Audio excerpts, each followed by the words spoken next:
All right, it's that time of week. Catch up, talk some Illini hoops with Mike LaTulip. And it's that time of year where there's not a lot of basketball going on with finals, Christmas break, all those different things. And Mike, though, we haven't caught up with you since you were on the high. Illinois was on the high of the Texas win.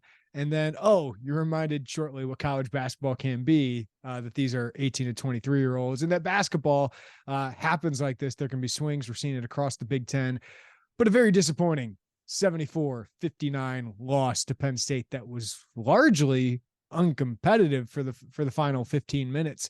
But what the heck happened there, Mike? What happened to the team that looked like a top 10 team in the country? Yeah, it was a great lesson for this team. Like I said last week, coming off that Texas win, it's what can make things frustrating when you do have a really good team. And you can talk about ceilings and you can talk about potential. There's a level, but there's still a level of effort and toughness and intellect, thinking the game, that is required in order for you to reach anywhere near that ceiling, or in order for you to realize that potential. So that Penn State game in particular, I thought was just a complete and total lack of focus. I thought there was some selfishness on both ends. We'll talk about the selfishness defensively too, because that's a thing. And beyond that, I think it should wake this team up in a sense. And I'm not a big fan of like, they needed this, they needed to wake up, because I still think you have to reassess. Coaches do it, players have to do it as well. You have to reassess every game and not just play the results, right? We beat Texas, number 2 team in the country. We're this good. You still have to go back and look as a team and as players and be like, where can we improve, right? Like this, championships aren't won in December, right? You're not going to get crowned after beating Texas. So it's continuing that process of not thinking that you've arrived, or not thinking that you are this type of team, even though as much as people want to tell you you are, there's still so much work that has to be done in order to reach those aforementioned ceilings and realizing that potential. So, credit Penn State. They were well coached and experienced team, and they came out and punched them in the mouth. Brad obviously went the attack them publicly route. Mm-hmm. You and I texted a little bit, like, that was an interesting play. What did you make of Brad Underwood pulling that card out and throwing it on the table, very loudly, right? Yeah. I think when you've proven that the formula works, and when I say that, winning championships over the past few years, there's just a certain level of credibility and respect that you have in that locker room. And I don't think he plays that card if he thinks he doesn't have it.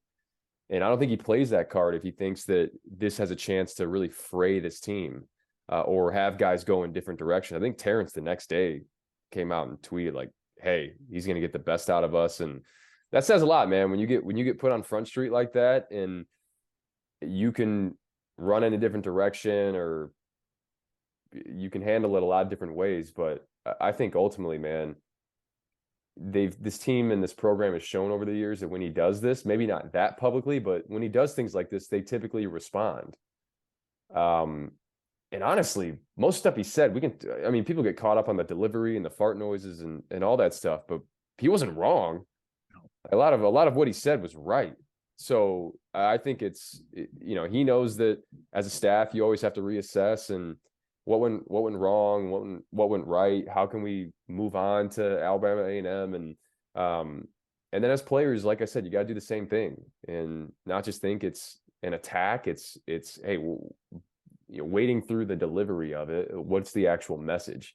And the message is, hey, if you want to play with that type of effort and that level of toughness, you're going to lose games in this conference, because there's a lot of teams that play with the right level of toughness and smarts and things of that nature. So I didn't mind it at all. Yeah, he attacked, their effort and the leadership. Mike, when you watch this game, what bothered you the most? I just thought there was an air about them that was like, and it's funny, we talked about this even before this game, where it's like, you can't keep playing the get down 8 or 9 game and just assume we're so talented, we're this, we're that. Because like I said, there's still for you to reach that ceiling, there's still that level of effort, toughness, and intellect that you need to have. And that's what bothered me the most. All the mental lapses, right? There was just, RJ gets yanked for busting a play. And when you're trapping full court, when you have that full court pressure, if you don't have a guy playing free safety in the middle, like they didn't on some occasions, you're automatically going to be at a disadvantage. So they continue to compound mistakes and busted switches, but you're not dead if you bust a switch. You're dead if you bust a switch and then over pursue or bite on shot fakes on the way back. And there was so much of that. There was gambling. Some of the gambling that they did, RJ did it once. Meyer did it once, where, sometimes if you want to shoot a passing lane, or if you want to try to swim across, you do it over the front. You don't do it over the back, because if you do it over the back, there's still a direct pass that can be made. If you do it over the front, you at least can change the direction of the pass. There's more air time. There's a tougher pass that has to get through. But 2 times on just entries, they came around the back, and it was just a direct pass to Pickett, and he drove down the lane. And one of the times, it was, with 9.5 minutes left in the first half, you give Coleman a second foul because RJ tries to swim across and steal the ball instead of just being solid. Pickett pump fakes, and now you got Coleman, who's arguably one of the more integral parts of your team, going to the bench and sitting. So, and then shot selection. I thought shot selection was terrible. And not only just the quality of shots, but the timing of it. There was a couple times, I know Sky made 2 threes in the second half, but the 2 that he took kind of ended the game. One was one that led to, the next 3 possessions were 3 Penn State threes. It was a 5-point game, I believe, at the time. I think it was, or maybe it was 50, whatever it was, 55-49 or 55-50, whatever it was. It was a 5 or 6 point game. And then in a blink of an eye, it's 14 or it's 13. So, or 52-47 was what it was. And then the game was over. That was it. That a team like Penn State, like that, it was blown assignments, personnel stuff, and that's on the players, man. I mean, I know that staff is sitting there saying, these are the guys that are shooters. These are the guys that, we can maybe help off of. But with Penn State, there's not a lot of that. But I still think, and this is the last point that I'll make, when I talk about the selfishness, I thought there was some selfishness offensively. Matthew Meyer needs to do a better job of, even when you have it going, don't be a ball stopper. Yep. Right? Don't let the defense be able to set. And then defensively, the selfishness that I saw was, shoot, it's not going to be my guy that hits the 3. So, yeah, I'm just going to let you get back down by Pickett, mercilessly. I'm not even going to try to stunt. I'm not even going to offer any help. Cool, you got scored on in the post. And I get there's an element of you don't want Pickett spraying it around, and I'm sure that's part of the game plan. But basketball is deception, man. Like, that's what basketball is. Like, I'm going to commit to you. I'm going to stun at you because I want you to pick the ball up. I'm trying to help my teammate. Sincere gets put on an island down there. Sincere is a great defender, but there's only so much you can do when you're getting back down and there's 11 dribbles backing down under the basket. So I know I went in a lot of directions with that, but there was a lot to unpack with what went wrong. And the film, trust me, the film review that we will do, it is not a good one. I think there's a lot of stuff you can learn from it, but was a lot of bad stuff that took place. 2 Big Ten games, 2 terrible defensive games. We were interested to see how the switching works, all this different stuff. Pickett able to post them up, all those things. Are you seeing anything, Mike, that the staff might have to change, or is it mostly just effort, breakdowns? Like, what are you seeing there? Because that's 2 Big Ten games where the defense has been really terrible. Yeah, I think, look, when you put together a game plan, you're putting it together operating under the assumption that your team's going to play hard. You don't put together a game plan and say, this is the game plan for when I think we might come out here with 60% effort. So this is how we're going to play. Your game plan is always and I say the same thing with in-game adjustments. When you're at that fork in the road, when a team's hurting you, you could think one of 2 ways. Do we overhaul our game plan, or do we just play harder? And if you're a coach, you always want to err on the side of trusting your team's ability to play harder. And that's why the hockey shifts and bringing guys in, that's not just, hey, we're going to make wholesale changes. let's just find some guys that want to play hard, because the group that did and the group that kind of kept at a game before Sky had the 2 shots were the freshmen. It was really the freshmen. It was younger guys that kind of kept that thing together and kept them at bay. So yeah, man, I don't think it's one of those things where you have to overhaul what you do. But I will say, when you play 5 out, right, if you're going to play 5 out offensively and guys aren't going to be great off the ball with movement, that really hurts you. Because I always say it, 5 out, you think about it, it's great because the paint is open, but the gaps to drive into the paint are actually less than if it were 4 out, 1 in with Kofi. Like, you can actually get downhill into the paint better 4 out, 1 in than you can 5 out if you're not going to move 5 out. Because think about it. Like, if I got the ball up top or on the wing, if it's 5 out, you got 5 players guarding the perimeter. And that's, outside of the guy guarding the ball, that's 4 players in the gaps instead of 3 if it's 4 out, 1 in. So you got to be even more cognizant of off the ball movement and finding crevices. Penn State did a really good job of that. There was a time in the first half where Coleman came back in with 2 fouls. Lundy, it was a secondary transition. Lundy was dribbling the ball head up towards the top of the key at Coleman, knowing he doesn't want to pick up his third. And the 4 other Penn State guys, 2 guys on each side, the 2 guys just ran up and set flare screens. They weren't even trying to get anything out of it. They just want to occupy the other 4 guys on the court. And Lundy just went one-on-one and got downhill and laid it in. So I just think there's a level of playing the game, man, like thinking the game. And it's hard. Like, sometimes when Matthew Meyer goes rogue or Terrence is trying to get himself going, you can find yourself ball watching, and you can't. Like we talked about before, make the cuts to make the cut, to move the defense. Don't make the cut because you think you're going to get something out of it. Like, make the cut to move the defense. Be hard to guard. That's what you got to ask yourself every possession. Am I hard to guard right now? If you're standing there with your hands on your knees in the opposite corner, and you're not hard to guard, and the defense can get set. And then on the defensive side, the other thing I'll say is, if you're going to trap full court, and if you're going to switch 1 through 5, if you're not going to play with effort, that is a really hard system to play and succeed in. Because we've always talked about it. There are always going to be defensive breakdowns. Always. It just happens. But for these teams that are long and athletic, it's the recovery, right? It's the rotations. That's what covers things up. And if you're not going to be in tune on the rotations and the recovery, like, you're going to start giving guys point blank layups, or you're going to give guys tee up threes. So I know that's long-winded, and I apologize for that. But look, this isn't one of those things where you just overhaul what you do. It's how can we get more out of guys? How can we get guys to focus on the right things? And that's another element that you haven't dealt with. Iowa was an NBA draft pick, but you got 2 first-rounders potentially this year. You got other guys that have aspirations. Matthew Meyer mentioned it before Maryland, talking about the NBA. Like, that can consume some guys. So, you can either do it that way that we saw against Penn State, which didn't look great. I don't think that helps anybody's NBA draft prospects. Or you can do it the way that you did earlier in the season, where guys were playing hard and, showing some resolve. So, like I said, a lot to unpack, but I don't think you need to overhaul everything. Mike, you mentioned a little bit about the offensive lows now that are happening. I mean, some of these holes they're digging in, certainly as part of the defense, but they really stopped them.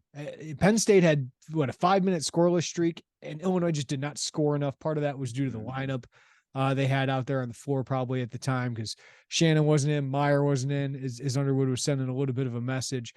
But since the UCLA game, Terrence Shannon shooting 39% from the field, 23% from 3. What do you think is happening there? He doesn't seem to be as aggressive. Is that more, hey, Matthew Meyer is being aggressive, so Shannon's not getting the ball? Why are these offensive woes happening? Yeah, Terrence Shannon's game is always going to coincide with spacing. Just is. And their spacing has been pretty bad over the past couple games. And when spacing is bad, like, it's just not going to help Terrence. And Terrence can help himself too. Like, there's times, and I'll show it in the film, where, he needs to be, and he's capable of it, he needs to be more of a player off the ball, right? You're athletic, you're quick, you can make cuts, back cuts, be tough to guard. I keep going back to it. Are you tough to guard or are you not? I'm saying off the ball. Like when somebody checks in the game and they point and say, I got so-and-so, and that's you, are they like, oh shoot, like I better done my cardio in the off season because you're moving, right? I got to constantly be thinking. And like for Terrence, his spacing has become an issue where sometimes when guys are driving, he's standing at like 19 feet, like inside the arc. It's just, it's kind of bizarre. You're in no man's land at that point. You're not offering an outlet and you're not cutting to the basket. So you're actually letting your defender creep in closer to help side where they can offer help and still get back to you. So look, what you don't want to be if you're Terrence is the guy that's like barking and talking and clapping and slapping the floor and defending in the UCLA game, right?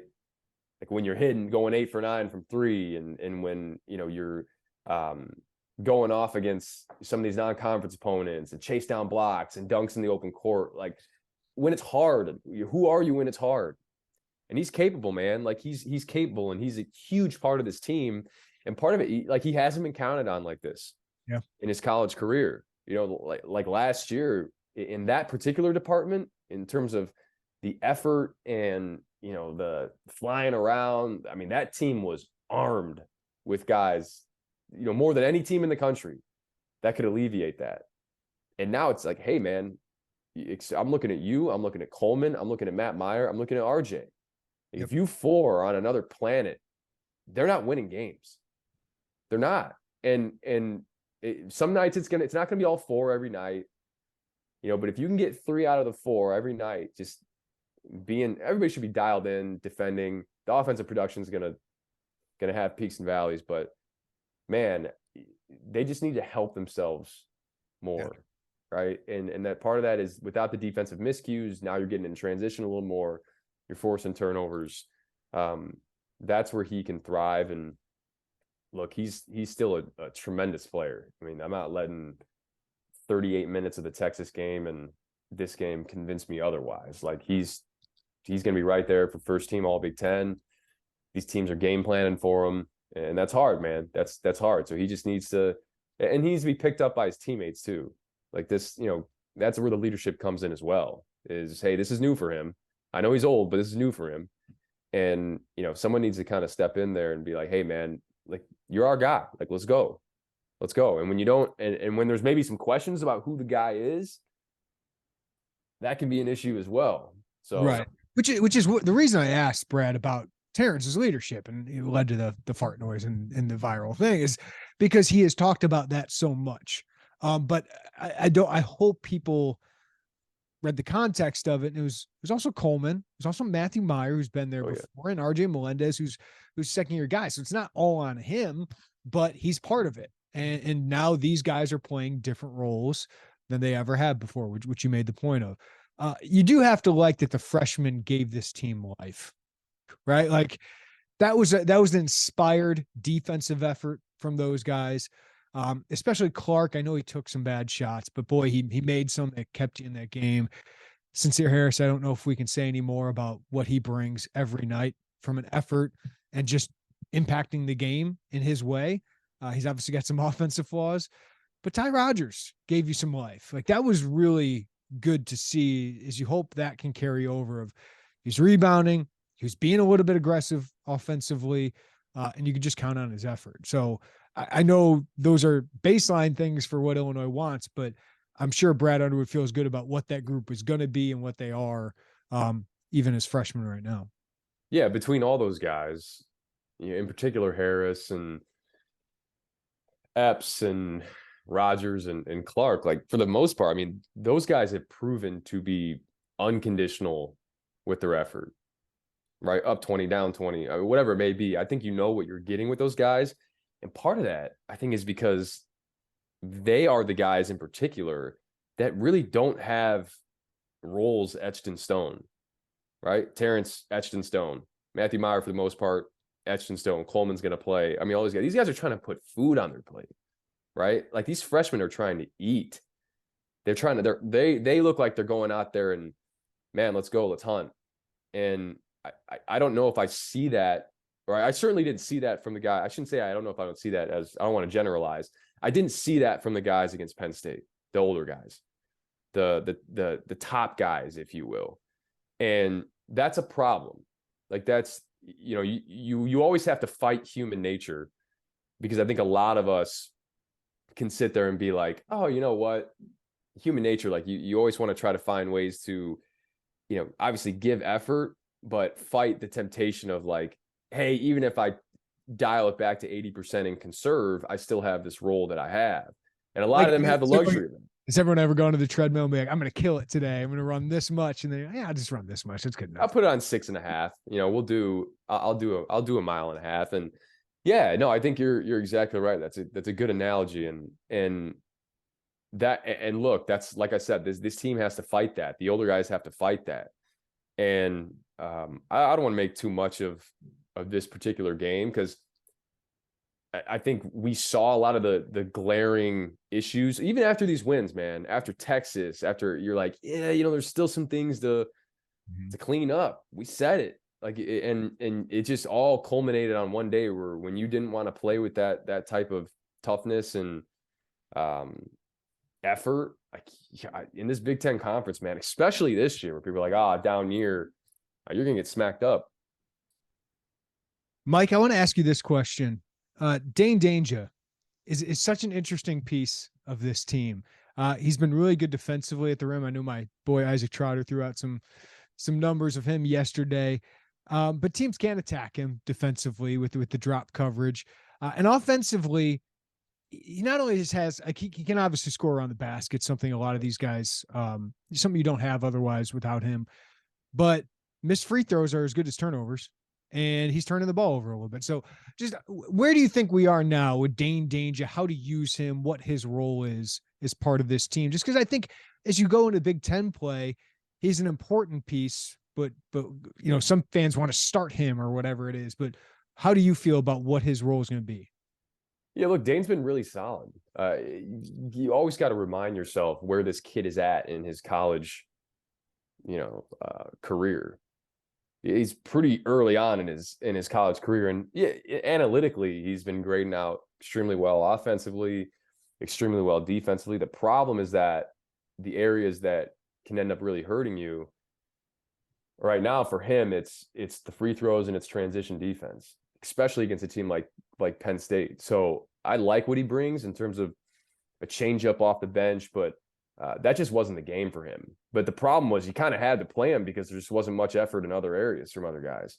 So, I still think that 15 to 17 minute range is his wheelhouse. Cause with him, I think just because he's early on, and I want to, give him the benefit of the doubt here, but there is a law of diminishing returns when you have a guy like that and you want to start etching into like the 25, 30 minute per game range. Right now at 15 to 17 minutes, I think that's enough to get a lot of value out of him, but not too much to where those things that I think are hurting you in some areas are amplified. So, and the other thing too is, yeah, I mean, the way that you want to play, it takes you away from that. We've talked about that. When he's in, you're not going to switch 1 through 5. When he's in, you're going to go 4 out, 1 in. And look, I know he's skilled. I know he's a skilled big man, but he's not Trevion Williams the way he passes out of the post. I think we want to think that like he's just Jokic down there, but he's learning, right? Like he still has to continue to progress. And Mike, this is kind of what we have to say with all these guys. They've never done this before, and that's why it's impressive some of the wins they have. But he's playing college basketball like he's never played before, but he's playing a role he's never played before. Yeah, and not to paint this with a broader brush here, but I think what makes seasons like this, and if you go to a Final Four, right? If you win a national championship, it's got to be hard at some point, right? Right? Like, if they just came in and overhauled this team, and all these guys are playing new roles, and you play these freshmen all the time, and you just waltz to a 33-2 record and go to the Final Four, you just kind of be like, oh wow, yeah, cool. But like, you're gonna the peaks and valleys of the season are what makes that NCAA tournament, postseason, March. That's what makes that special.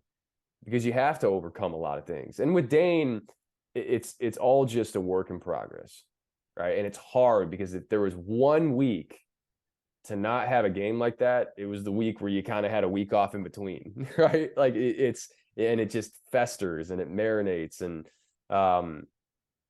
Dane in particular, I think 15 to 17 minutes, I think that's where you can get the best use out of him. And game script is going to depend. I mean, that's going to go up or down depending on game script. But I like what he's done so far, and I think he's just going to continue to progress. Yeah, Mike, I'm not going to dive into a preview of Alabama A&M. No offense to Alabama A&M here, but Illinois is not the only team, Big Ten team, dealing with inconsistency, right?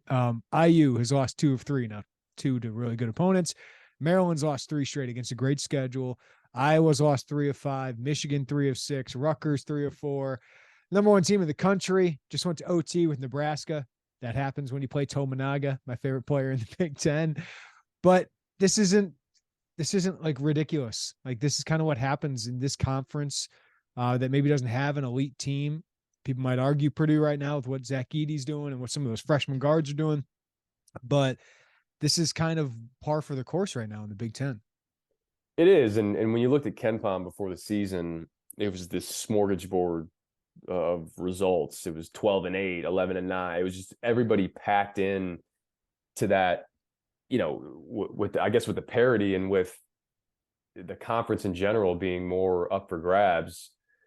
Look, there's not a ton of rollovers in this conference. There just isn't. I think years past, you're looking through the schedule, you're like, all right, you know, Minnesota, Nebraska, Penn State for a number of years. Like, there were just certain teams where you're like, all right, we feel pretty good about that. But man, any given night, Nebraska beats Creighton. Albeit without Kalkbrenner, but yeah, they gave Purdue. I mean, Nebraska had every chance in the world to win that game. Sure did. On that one possession where it was basically a minute and 45 seconds that they had the ball, and the offensive rebounds and the kickouts and the misses and the kickouts and the misses. But you know, there's 5 teams right now in the Big Ten Conference that don't have a conference loss, and 3 of them have only played 1 game. So I'm assuming it's one of them is Northwestern. And one of them is Northwestern. So this conference is still, even sitting at 0-2, like this conference is still up for grabs. Part of that is attributed to the 20 games now, where you can kind of regain. And Maryland and Penn State, Maryland in particular, I know they got whipped up on last night, but you know, Maryland's going to be one of your tougher games that you play. But I think when you look at the top of the conference in general, the jury for me is still out on Purdue in terms of, like, do I think they're the number 1 team in the country? No. Do I think that they're like national championship good? No. But what they do have is a potential national player of the year. They have a ton of skill and they play their asses off. Consistent. Yeah. Like, they have consistent effort. They value the defensive end. And look, that's going to keep you in the game. It just is. And when I say in the game, I don't talk about a singular game. I mean in the game. So, you know, what Wisconsin's going to be, who knows? I'm kind of Ohio State should be 0-1, to be honest. And Rutgers should be 2-0. But this is a tough league, man. Like, Michigan too. It's like everywhere you look, there's really, really good players in this league. I think there's a lot of great returners that were kind of overlooked. So it's going to be a dogfight every night, and you don't want to start 0-2, but look, you got 18 more of these that you can kind of right the ship. Mike LaTulip, it's a slower time, but we'll have a bragging rights game to get prepared for next week. Can't wait to talk to you about that. But thanks for your time as always, man. Appreciate it, man.